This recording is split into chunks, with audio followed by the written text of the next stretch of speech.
השבוע ראינו מחזה. הבן של הרבי מגור הגיע לביקור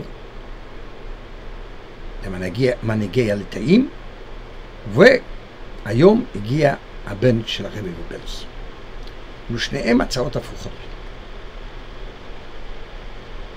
והשאלה שאני מעמיד פה, מי בעל הבית באגודת ישראל? מה שאנחנו יודעים לכאורה, מועצת גדולי התורה. הייתה ישיבת מועצת להחליט ככה או ככה? על סמך מה שלח הרבי מגור את בנו להורות על פרישה, לבקש על פרישה, כשהוא לא שאל אף אחד באגודת ישראל. הרבנים באגודת ישראל, מועצת גדולי התורה של אגודת ישראל לא נשאלו בכלל, לא שאלו אותם. ברור שהרבי מבלז ילך וישלח שליח משלו ויביע את דעתו אחרת ממנו, אם הוא סבור אחרת, והוא סבור אחרת. כבר אמרתי בפוסט אחר, אבל אני אזכיר את זה פה במילה. השאלה היא אחת, מה התועלת כרגע? האם תהיה תועלת מפרישה כרגע, או שעדיף למצות קודם כל האפשרויות, ואם לא תהיה ברירה, אז לחשוב על זה. וגם אז, אם זה יהיה טוב לנו החרדים. כי נדמה לי שלא עסקו בנקודה הכי עיקרית, בחירות. יצטרכו ללכת לבחירות. ילכו לבחירות. האם זה טוב לחרדים בחירות בזמן מלחמה? לא. ש"ס תהיה מסכנה באותה תקופה. הרבה לא יצביעו להם, בגלל זה של חרדים לא הולכים להצבעה. אסור לשכוח מרוב מצביעי ש"ס, כן. אז, אבל נשכח מזה, גם כמו שאמרתי שמה, יהדות התורה תהיה לה בעיה גדולה, מפני שהם יפילו את הממשלה, אז הימניים לא יצביעו ליהדות התורה, בטוח שלא. הם יחפשו מפלגות אחרות. אז מה אתם עושים פה?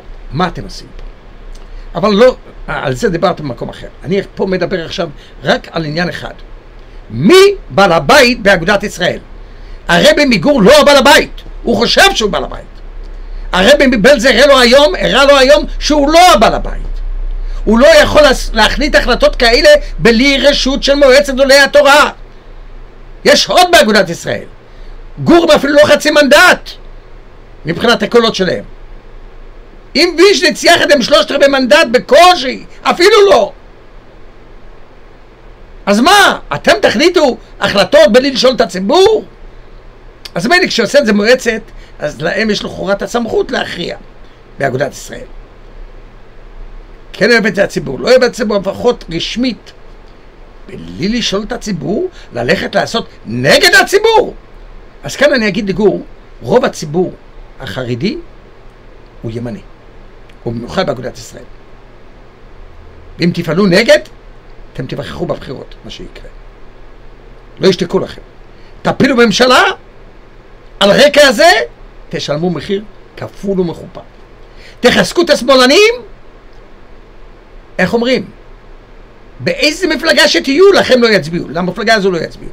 כן. מה אתם עושים? אתם נפלתם על הראש? הבעיה של גור זה כוחניות. הם רוצים לראות שהם הבעל בתים והם המובלים והם המחלטים. לא עוד. זה נגמר. מי שמוביל את היהדות החרדית היום זה הגאון רב דוד לנדאו, כשלצדו הרב הירש, שתיהם יחד עובדים. נכון, הרב לנדאו יותר קנוי, גם הוא, הרי גם הוא כמו הרבי מגור בעניין הזה של לפרוש, אם זה מועיל. אבל מדוע הוא לא מחליט על פרישה? כי הרב הירש שאל אותו את אותה שאלה. איזה תועלת תצמח פה? מה? לא, נפרוש. מה יקרה? יפלו את הממשלה. מה יקרה? נחזק את השמאל? מה, והם כן ייתנו לנו חוק כזה? זה שטוסי. צר לי לומר את זה, וזה כואב, אבל זו האמת. הסיבה מדוע, בגור יודעים את זה. בגור לא לגמרי, להגיד שהם לגמרי טיפשים? לא. יושבים שם גם כמה כאלה שעוד קצת מבינים. אבל מה? כיוון שהם עושים חשבון שהם יכולים להכניס הרבה כסף. היום ישנם קרנות בחוץ לארץ, במיוחד באירופה ובאמריקה, של אנטי ישראל ואנטי, במיוחד אנטי הממשלה הזו, הרבה עניינים, ובשביל להפיל ממשלה הם יהיו מוכנים לשלם הון של כסף. ואם הם יכולים להפיל את נתניהו מראשות הממשלה, הם לא יכולים, כי אם נתניהו מכריז על בחירות, אז גמרנו, אי אפשר כבר להחליט בראש ממשלה, ואז הולכים לבחירות. אם יש מישהו שחושב לרגע שהוא יצליח שמי אצל החרדים יצליחו להקים ממשלה עם השמאל, הרי טועה. למה?